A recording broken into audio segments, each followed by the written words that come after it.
Greetings, intrepid system failure listeners.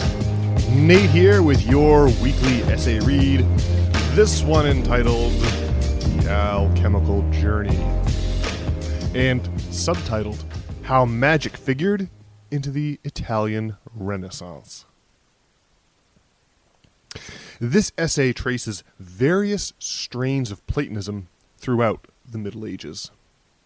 During this period, Christianity was sanctioned by authority, while related Platonic schools of thought existed as illegal heresies and were collectively dismissed as magic.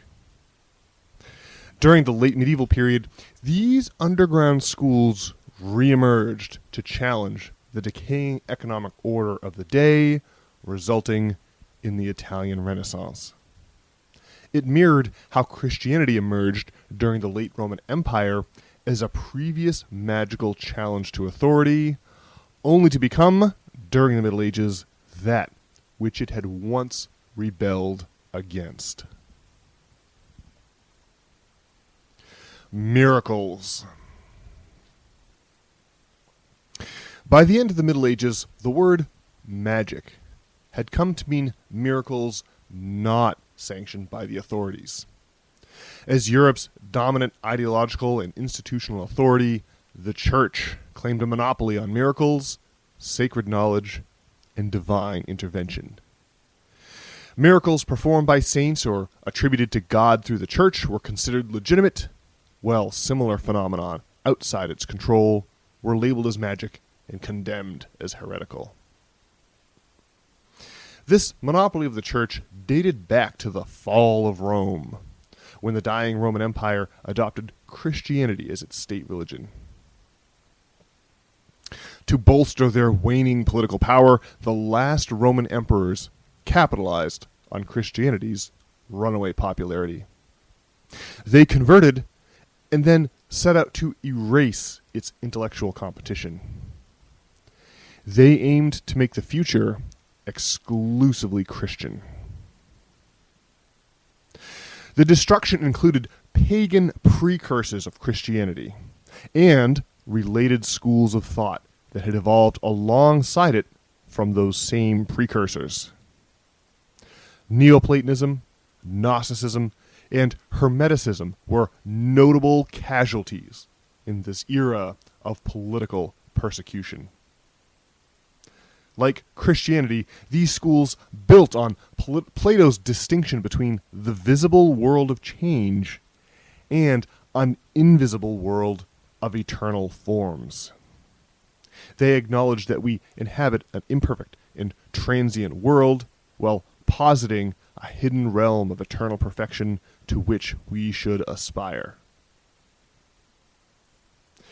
In Christianity, the mythic ascent out of Plato's cave and into divine light is achieved through moral rather than dialectical improvement. Early Christianity arose in opposition to the cruel economic hierarchy of the Roman Empire. It fiercely advocated for the poor by referencing the debt forgiveness commanded in Hebrew Scripture. But St. Augustine, heavily influenced by his Platonic view of reality as fallen and corrupt, reinterpreted Christ's forgiveness to instead mean relief from the guilt of personal moral failings. Augustine's interpretation was economically convenient for the Roman ruling class, who sought to avoid forgiving debts owed to them by the poor. His version was therefore adopted as the official state religion and bequeathed to history. Rival interpretations of Christianity were thereafter suppressed, along with Neoplatonism, Gnosticism, and Hermeticism. These were reduced to illegal heresies and collectively known as magic. But they carried on underground, like seeds beneath the winter soil, waiting for spring's thaw. Ad fontes. As the Middle Ages wore on, the Roman Catholic Church began to shamelessly monetize its intellectual monopoly. Because people broadly believed the church was the only way to receive God's forgiveness, the church started charging people for it. This naked corruption, combined with the church's obvious inability to stop the dying during the Black Death of the mid-1300s, set the stage for the coming of the Italian Renaissance and the Protestant Reformation.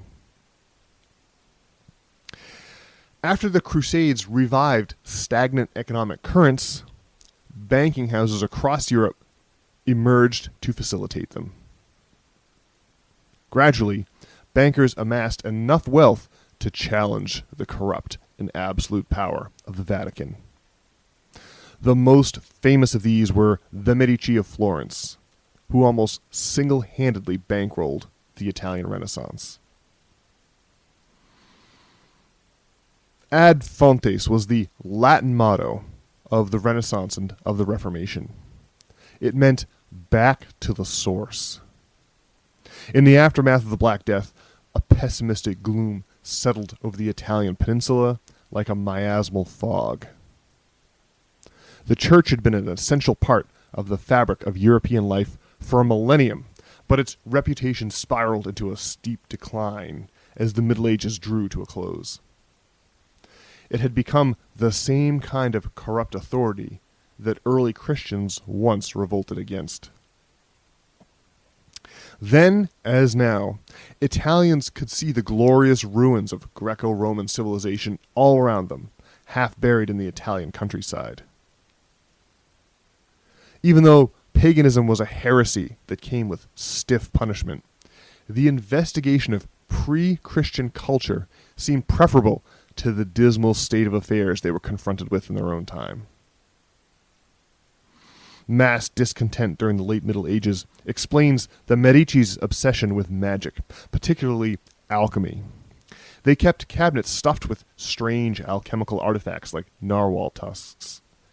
They ground up gemstones and consumed the powder, hoping to benefit from magical properties. In defiance of the Vatican, the Medici took a keen interest in the same magical schools of thought that, 1,000 years before, the last Roman emperors had driven underground. Alchemy. Some of the pre-Christian literature destroyed by the Christian emperors of Rome was preserved by Islamic civilization. Plato's writings are a prime example. During the Crusades, renewed contact with Muslim society began the long, arduous process of retransmitting these lost works back to Christendom. In addition, Muslim scholars contributed highly influential literature of their own.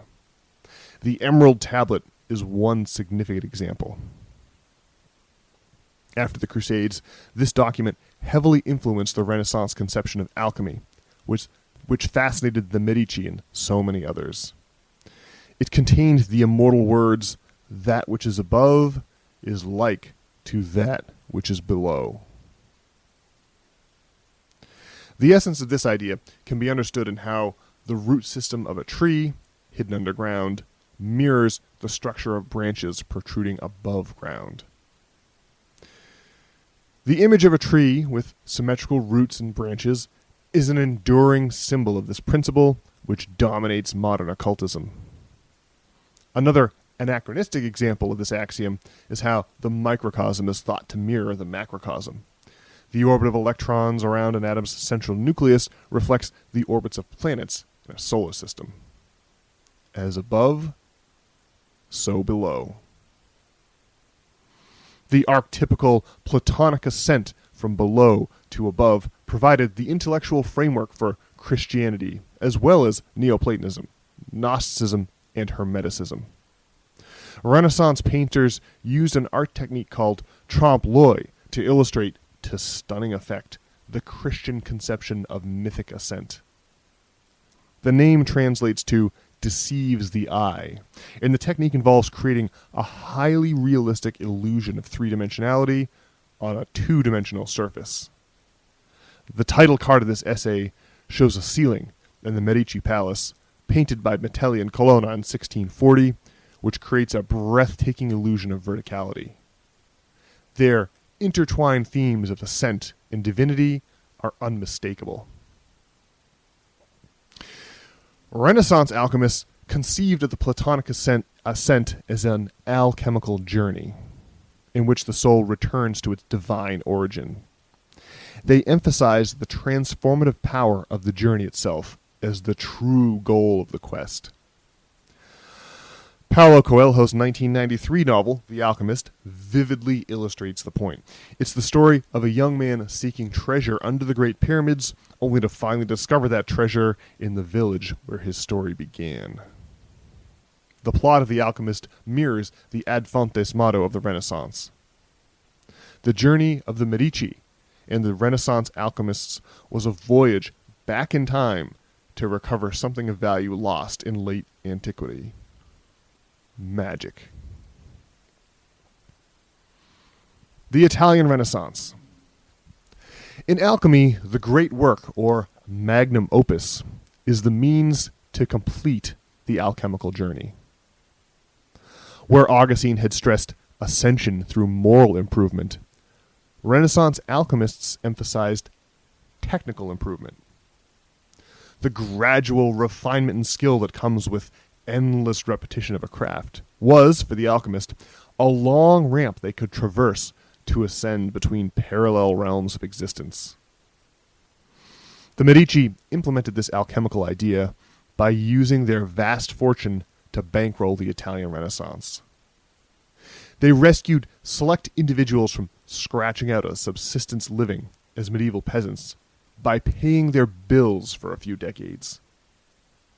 So liberated, these people were free to devote all their time and attention to the refinement of artistic technique. The Medici wanted to see how close they could come to replicating the quality of classical Greco-Roman artwork. The Medici could never have imagined how successful their experiment would be. The artists they patronized not only mastered the lost techniques of antiquity, they dramatically surpassed them. Names like Michelangelo, Botticelli, and Leonardo da Vinci are now even more famous than the Medici bankers who patronized them. The Italian Renaissance, in all its glory, epitomized the great changing of the age from medieval to modern. Conclusion. The Christian theme of ascent is characteristic of its Greco-Roman influences rather than its Hebrew origins. Other Greco-Roman schools of thought that similarly emphasized Platonic ascent were outlawed by the failing Roman state during the fall of Rome and condemned as heresy by the Roman Catholic Church during the Middle Ages. Towards the end of the medieval period, a revival of these schools of thought, particularly alchemy, was financed by a rising banking class whose conception of Platonic ascent touched off the Italian Renaissance. If magic means miracles not sanctioned by the authorities, then the great irony of Christianity is that it arose as a magical challenge to a corrupt economic power and then became itself a corrupt economic power, ripe for a new magical challenging in the form of the Renaissance. Well, alrighty, folks, that concludes this week's essay read. I hope you enjoyed it. If you enjoyed the essay and would like to view the title card mentioned that has the ceiling of the Palazzo Pitti, the Medici Palace, or if you'd like to view the further materials text, which is a quote from Will and Ariel Durant this week, then you can log on to systemfailure.org. There, you can also enter in your email address and sign up to receive these essays weekly in your email inbox, and that way you can be assured of never missing one. Furthermore, if you'd like to get in touch with either Brian or myself, you can accomplish that over at systemfailure.org by simply clicking on the About page and then clicking on our names. Alrighty, folks, well, that has been a pleasure. We will be back next week on Monday with our regularly scheduled edition of System Failure with Brian. We will talk to you then. Have a great week, folks.